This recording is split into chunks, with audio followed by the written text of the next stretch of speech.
কেমন আছো সবাই? আহ, আজকে আমাদের এই জীববিজ্ঞান ক্লাসে আমাদের আলোচ্য অধ্যায় হলো কোষ বিভাজন। বিভাজন মানে কি? ভাঙন। চলে একেবারে সোজা বাংলায় বললে আমরা এই কোষের ভাঙন অর্থাৎ কোষ বিভাজন নিয়ে এই পুরো অধ্যায়টায় আলোচনা করব। তাই সবার আগে আমাদের জেনে নিতে হবে যে কোষ আসলে কি, দেন তারপর আসতে হবে কোষ বিভাজনটা কি, কোষ বিভাজনের প্রকারভেদ কি, কোষ চক্র কি, একটা নতুন শব্দ মনে হচ্ছে, মাইটোসিস এবং তার পর্যায়গুলো সম্পর্কে জানবো, মিওসিস সম্পর্কে জানবো, জীবদেহে মাইটোসিসের গুরুত্ব কি, যৌন কোষ উৎপাদনে মিওসিসই বা কেন দরকার, কিংবা জীবনের ধারাবাহিকতা রক্ষায় কোষ বিভাজনের অবদান কতটুকু, এইসব জিনিস নিয়ে আমাদের এই পুরো অধ্যায়টায় আমরা আলোচনা করব। আশা করি সবার ভালো লাগবে। তাহলে শুরু করা যাক। কোষ কি সেটা দিয়ে শুরু করি। আচ্ছা, ধরো আমাদের দেহটা একটা বিল্ডিং, তাহলে ওই বিল্ডিংয়ের একেবারে আমরা ভাঙতে ভাঙতে লাস্ট পর্যন্ত ইটটাকে যদি একক ধরে নিতে পারি, তাহলে আমাদের দেহকেও যদি এরকম বিশ্লেষণ করে শেষ একটা এককে পৌঁছাতে পারি, সেই এককটাই হবে কোষ। একেবারে সোজা একটা লাইন পড়েই আসছে যে জীবদেহের ক্ষুদ্রতম এবং গাঠনিক একক হলো কোষ। তাহলে কোষ বিভাজন কি? বিভাজন মানে ভাঙন, কোষের ভাঙন। ওকে, তাহলে কোষের ভাঙন কেন দরকার, কেন কোষকে ভাঙতে হয়? তাহলে সেটা যদি বলতে যাই, প্রধান দুইটা কারণ আছে, যেটা হলো জীবের দৈহিক বৃদ্ধি লাগবে এবং বংশবৃদ্ধি লাগবে। অর্থাৎ আমাদের দৈহিক বৃদ্ধির প্রয়োজনে এবং বংশবৃদ্ধির জন্য কোষ বিভাজনটা অনেক প্রয়োজন। সো এবার কোষ বিভাজন ক্লিয়ার হলো, তাহলে কোষ বিভাজনের প্রকারভেদের দিকে যাই আমরা। কোষ বিভাজন তিন প্রকার। এক, অ্যামাইটোসিস।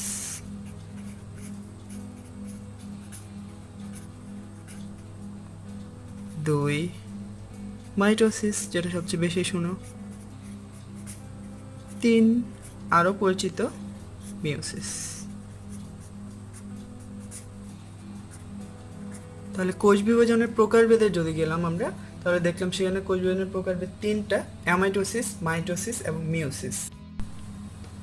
কোষের প্রকারভেদের মধ্যে আমরা পড়েছিলাম যে দুই রকমের কোষ, আদি কোষ এবং প্রকৃত কোষ। জেনে রাখা ভালো যে অ্যামাইটোসিসটা প্রধানত আদি কোষে ঘটে, আর মাইটোসিস এবং মিওসিস এই দুইটাই প্রকৃত কোষে ঘটে। এখন যদি আরেকটু চিন্তা করি, হয়তো বা আগে পড়ে এসছো যেটা, প্রকৃত কোষের মধ্যে আবার দুইটা ভাগ করা যায়, যেমন একটা হলো দেহকোষ, একটা হলো জনন কোষ। এর মধ্যে মাইটোসিস ঘটবে সবসময় দেহকোষে, মিওসিস ঘটবে জনন মাতৃকোষে। এই জিনিসটা প্রায়ই ভুল করা হয়, তো এই জিনিসটার ব্যাপারে একটু সাবধান থাকবেন আপনারা। তাহলে চলো এবার কোষ বিভাজনগুলোর বিস্তারিত বর্ণনাটা আমরা এবার জেনে নিই। প্রথমেই আসছে অ্যামাইটোসিস। অ্যামাইটোসিস কোষ বিভাজন একেবারে তিনটা কোষ বিভাজনের মধ্যে সবচেয়ে সাধারণ যে প্রক্রিয়াটা, সেটাই হলো অ্যামাইটোসিস। এটা মূলত ঘটে, আমরা বলেছিলাম ইতিমধ্যে, আদি কোষে। সরাসরি আর কোষের প্রক্রিয়াটা, কোষ বিভাজনের প্রক্রিয়াটাই চলে যায়। সেই কোষ বিভাজনের প্রক্রিয়া দেখো, প্রথম যে চিত্রটা, সেখানে নিউক্লিয়াস, যেটা লাল বৃত্ত যেটা, সেটা নিউক্লিয়াস এখানে।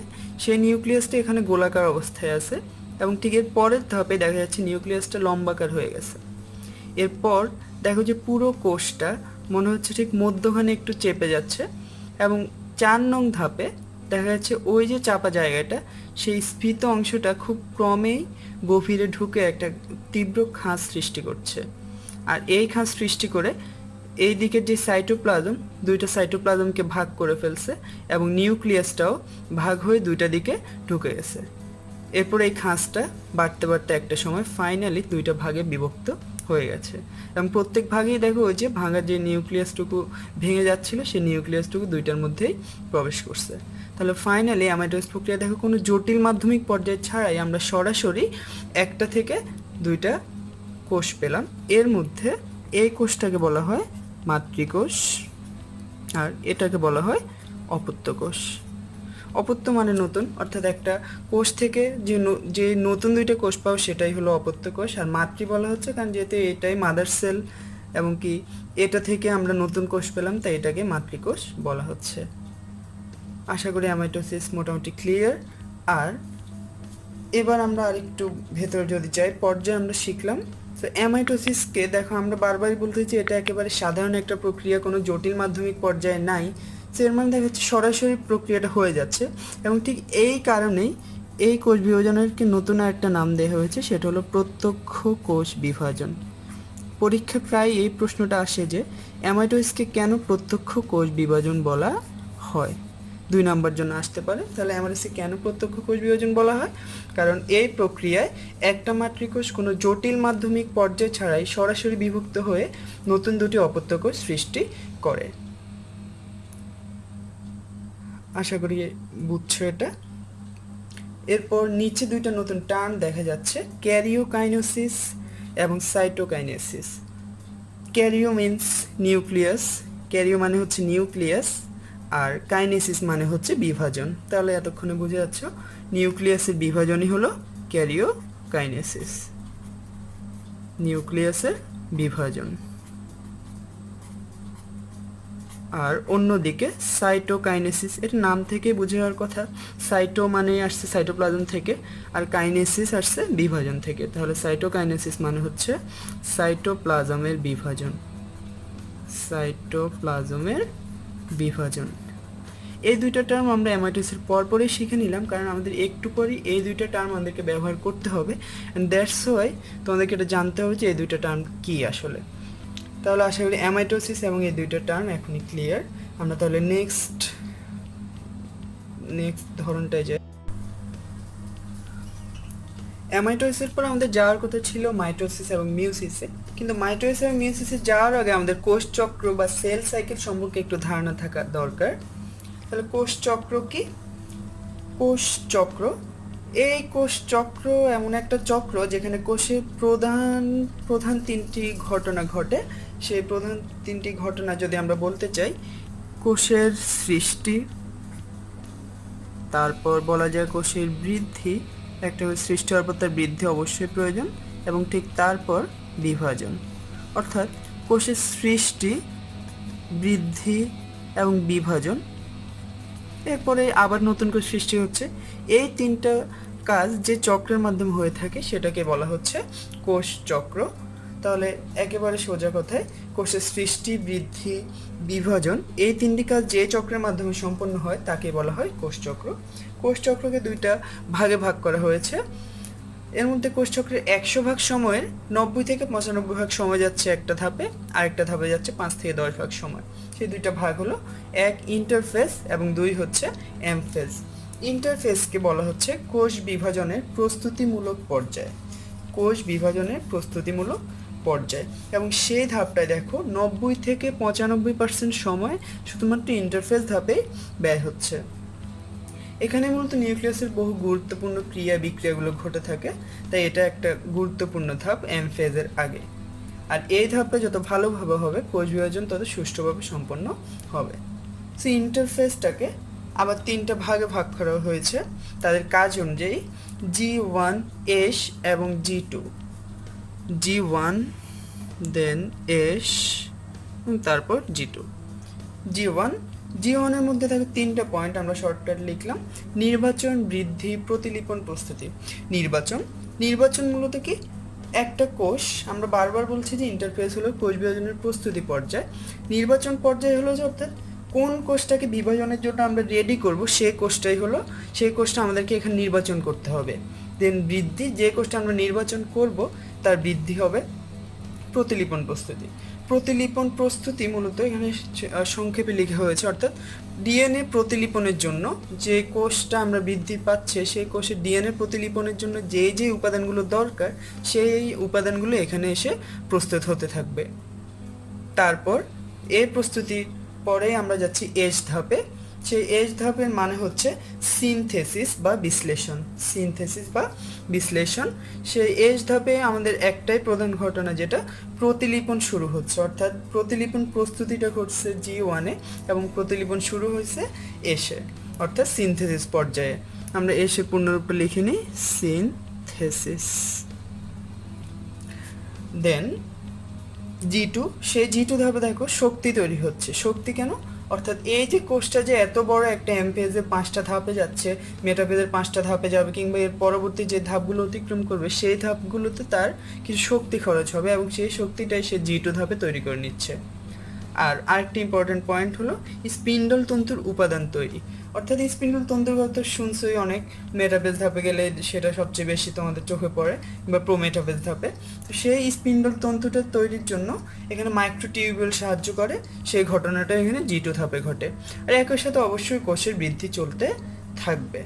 তাহলে G1 ধাপে এই ঘটনাটুকু ঘটবে, এস অর্থাৎ সিনথেসিসে এই ঘটনাটা ঘটবে এবং G2-তে এই ঘটনাটা ঘটবে।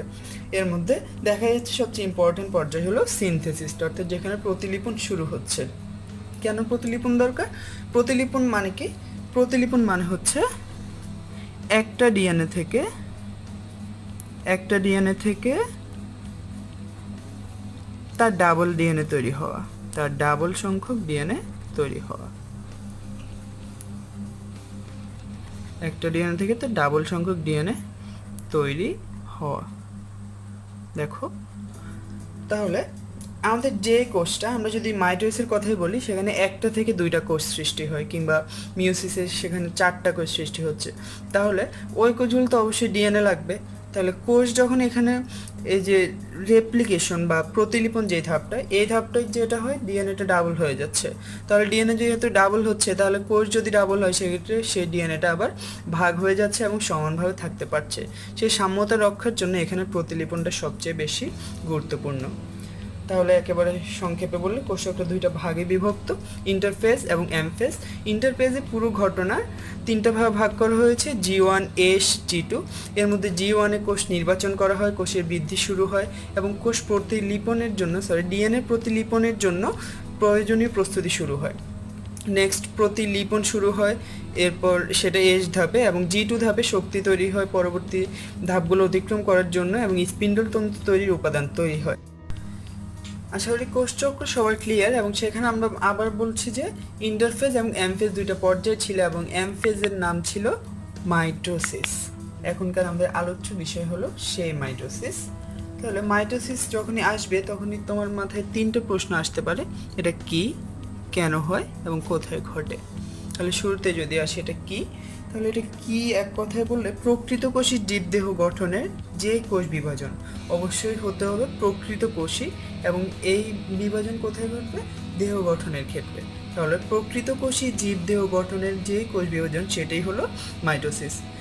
আর একটু ব্রিফলি বললে, যে কোষ বিভাজনে একটি দেহকোষের নিউক্লিয়াস বিভাজিত হয়ে সম আকৃতির এবং সমগুণ সম্পন্ন, আকারেও সেম হবে এবং গুণের দিক থেকেও একই রকম হবে, দুটি অপত্য নিউক্লিয়াস সৃষ্টির মাধ্যমে দুটি অপত্য কোষ সৃষ্টি করে, তাকে মাইটোসিস কোষ বিভাজন বলে। অর্থাৎ আমরা নিচে কিছু কথা এখানে একটু খেয়াল করলেই দেখব যে প্রথমেই দেয়া আছে যে এটি দেহকোষে ঘটে।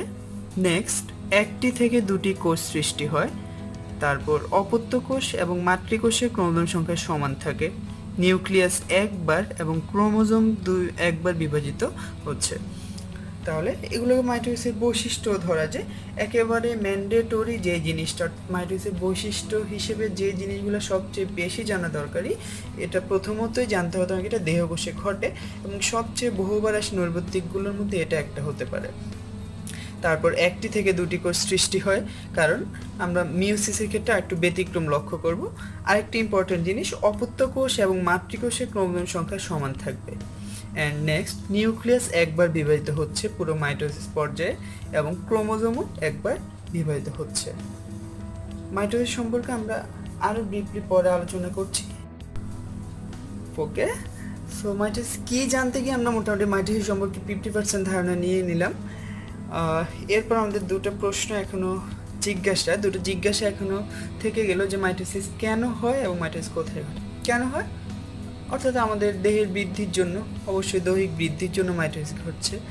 তোমরা সবাই জানো যে আমাদের জীবনের উৎপত্তি একটা মাত্র কোষ থেকে, অর্থাৎ সেই জাইগোট থেকে। ওই জাইগোটের কোষটা বিভাজিত হয়ে সেই জাইগোট কোষটা বিভাজিত হয়ে আজ আমরা যে এত বড় হলাম, তার পিছনে অবদান কিন্তু মাইটোসিসের। আমাদের দেহের হাত পা বৃদ্ধি পাওয়া, কিংবা আমাদের যে আজকে এত বড় হলাম, যে পুরোটাই হলো মাইটোসিসের অবদান। আর নেক্সট যেটা, মাইটোসিস কোথায় ঘটে। ওকে, আমরা প্রথম কথায় আমরা বলছি যে মাইটোসিস অবশ্যই দেহকোষে ঘটবে। আর এছাড়া উদ্ভিদের ক্ষেত্রেও সেটা দেখা যেতে পারে। আমাদের দেহকোষে ঘটতেছে উদ্ভিদেরও দেহকোষের ক্ষেত্রে, যেমনটা হতে পারে উদ্ভিদের কাণ্ড বা তার শাখা প্রশাখার শীর্ষ, মূলের বর্ধিষ্ণু শীর্ষ প্রভৃতি অঞ্চলে কিন্তু মাইটোসিস ঘটে। জীবদের সকল অঙ্গ প্রত্যঙ্গের বিভাজন প্রক্রিয়াও মাইটোসিস, জননাঙ্গের গঠন এবং বৃদ্ধিও মাইটোসিস প্রক্রিয়ার মাধ্যমেই হয়ে থাকে। এখানে একটা জিনিস যেটা মানে নিজেরা মিক্সড আপ করে ফেলতে পারো, সেটা হলো যে আমরা বারবার বলতেছি যে মিওসিসের যে কথাটা বলছিলাম যে জনন মাতৃকোষে ঘটে, আর এখন আবার জনন আর একটা কী যেন বললাম। তাহলে এই জায়গায় একটু ভালো করে খেয়াল করতে হবে। বলা হচ্ছে যে জননাঙ্গের গঠন এবং বৃদ্ধি মাইটোসিস প্রক্রিয়ার মাধ্যমে হচ্ছে, কিন্তু জনন মাতৃকোষের বিভাজনটা মাইটোসিস প্রক্রিয়ায় হচ্ছে না। আবার বলতেছি জননাঙ্গের গঠন এবং বৃদ্ধি এটা হচ্ছে মাইটোসিস প্রক্রিয়ার মাধ্যমে ঘটছে, কিন্তু জনন মাতৃকোষের বিভাজন মাইটোসিস প্রক্রিয়ায় হয় না। এই ব্যাপারে যেন ভুল না হয়। এবার আমরা মাইটোসিসের যে 3 নম্বর যে ক্যারেক্টারটা ছিল, অপত্য কোষ এবং মাতৃকোষের ক্রোমোজোম সমান থাকে, তাহলে এই যে সমান থাকে এই স্পেশাল বৈশিষ্ট্যটার কারণে এটাকে বলা হচ্ছে সমীকরণিক বা ইকুয়েশনাল। সমীকরণিক বা ইকুয়েশন থেকে আসে। তোমরা জানো যে সমীকরণের দুই প্রান্তে অর্থাৎ দুই পক্ষ বাম পক্ষ এবং ডান পক্ষের দুইটা প্রান্ত সমান থাকে, আর সেই সমান থাকা থেকে এখানে সেই ইকুয়েশনাল শব্দটা আসছে। অর্থাৎ যেহেতু ক্রোমোজোম সংখ্যা সমান থাকছে তাই এটাকে আমরা ইকুয়েশনাল বা সমীকরণিক বিভাজন বলতে পারি। তো মাইটোসিস থেকে এই প্রশ্নটা অবশ্যই আসবে যে মাইটোসিসে কেন সমীকরণিক বা ইকুয়েশনাল কোষ বিভাজন বলা হয়। কেন বলা হয়? কারণ এই ক্ষেত্রে অপত্য কোষ এবং মাতৃকোষের ক্রোমোজোম সংখ্যা সমান থাকছে। তার আগে একটু জেনে নিই মাইটোসিসের যে ধাপটা। মাইটোসিসের পুরো প্রক্রিয়াটাকে 5টা ধাপে ভাগ করা হয়েছে। সেই 5টা ধাপের মধ্যে প্রথম ধাপটা হলো প্রোফেজ। প্রোফেজের মানে হচ্ছে আদ্য পর্যায়। আদ্য মানে কি? খুবই আনকমন একটা বাংলা শব্দ, আদি থেকে আসছে। অর্থাৎ আদ্য পর্যায় হচ্ছে শুরুর যে পর্যায়টা। Pro metaphase. প্রো মানে প্রাক, মেটা মানে মধ্য, তাহলে প্রাক মধ্য পর্যায়। প্রাক মধ্য পর্যায়। তাহলে মেটাফেজ মানে অবশ্যই বোঝা যাচ্ছে মধ্য পর্যায়, অর্থাৎ পুরো প্রসেসের সবচেয়ে মধ্যখানে যেই ঘটনাটা, এবং কি পুরো ঘটনার বিস্তারিত যখন আমরা পড়বো তখনই দেখবো মেটাফেজের মধ্যে পুরো ঘটনাটার একটা কেন্দ্রবিন্দু ধরে আমরা আলোচনাটা করতে পারবো। Next anaphase. অ্যানাফেজ মানে হচ্ছে গতি পর্যায়, অর্থাৎ এই নামগুলোর সাথে আমরা পরবর্তীতে সম্পর্কটা স্থাপন করব অবশ্যই আমাদের নেক্সট ক্লাসগুলোতে। এখন শুধু একটু ধারণা রেখে যাই। টেলোফেজের মানে হচ্ছে অন্ত পর্যায়। তাহলে আদি অন্ত, যে বিপরীত শব্দ তোমরা পড়ে এসেছিলে সে আদি অন্তটা এখানে ব্যবহার হয়েছে, অর্থাৎ আদি মানে শুরু, অন্ত মানে শেষ। প্রোফেজ দিয়ে মাইটোসিসের ঘটনাটা শুরু হচ্ছে এবং টেলোফেজ দিয়ে সেই ঘটনাটা শেষ হচ্ছে। আশা করি ক্লিয়ার। সো মিওসিস, আশা করি মাইটোসিস সম্পর্কে একটু ধারণা পাওয়া গেল। তো মিওসিসেও আসলে আমাদের প্রথম 3টা প্রশ্ন, কি, কেন হয় এবং কোথায় ঘটে। এক কথায় মিওসিস, যে কোষ বিভাজন আমাদের জনন মাতৃকোষে সম্পন্ন হবে সেটাই হলো মিওসিস। কিংবা তুমি যদি কোনো সংখ্যা দিয়ে বলতে চাও, যেই কোষ বিভাজন প্রক্রিয়ায় অপত্য কোষের ক্রোমোজোম সংখ্যা মাতৃকোষের ক্রোমোজোম সংখ্যার অর্ধেক হবে। অপত্য কোষের ক্রোমোজোম সংখ্যা মাতৃকোষের ক্রোমোজোম সংখ্যার অর্ধেক হবে, সেটাই হলো মিওসিস। মিওসিস সম্পর্কে কিছু কথা। এটি জনন মাতৃকোষে ঘটে, তারপর 1টি থেকে 4টি কোষ তৈরি হয়।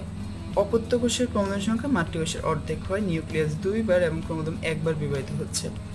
তাহলে এগুলো আমরা একটু মাইটোসিসের সাথে মিলে পড়লে আমাদের বেশি মনে থাকবে। এটি জনন মাতৃকোষে ঘটছে মিওসিসটা, তার মাইটোসিস ঘটছিল দেহকোষে। তারপর মিওসিসে 1টি থেকে 4টি কোষ তৈরি হয়, আর মাইটোসিসে ছিল 1টি থেকে 2টি কোষ। অপত্য কোষের ক্রোমোজোম সংখ্যা মাতৃকোষের অর্ধেক হয়, আর এই জন্য মিওসিসকে বলা হচ্ছে হ্রাসমূলক কোষ বিভাজন। তাহলে মিওসিসকে কেন হ্রাসমূলক কোষ বিভাজন বলা হচ্ছে? অপত্য কোষের ক্রোমোজোম সংখ্যা মাতৃকোষের অর্ধেক। আর অন্যদিকে মাইটোসিসকে বলা হচ্ছিল সমীকরণিক কোষ বিভাজন বা ইকুয়েশনাল কোষ বিভাজন। নেক্সট, নিউক্লিয়াস 2বার বিভাজিত হচ্ছে, কিন্তু মাইটোসিসের ক্ষেত্রে নিউক্লিয়াস বিভাজিত হয়েছিল 1বার। আর ক্রোমোজোম মিওসিসের ক্ষেত্রেও 1বার বিভাজিত হচ্ছে এবং মাইটোসিসের ক্ষেত্রেও 1বার বিভাজিত হচ্ছে। আশা করি আজকের ক্লাসটা মোটামুটি ভালো লাগলো। আর নেক্সট টাইম অবশ্যই আমাদের ক্লাসে আরও ফ্লুয়েন্সি থাকবে, আমরা চাইবো আরও মনোযোগ দিতে কিংবা আরও নতুন নতুন জিনিস জানতে।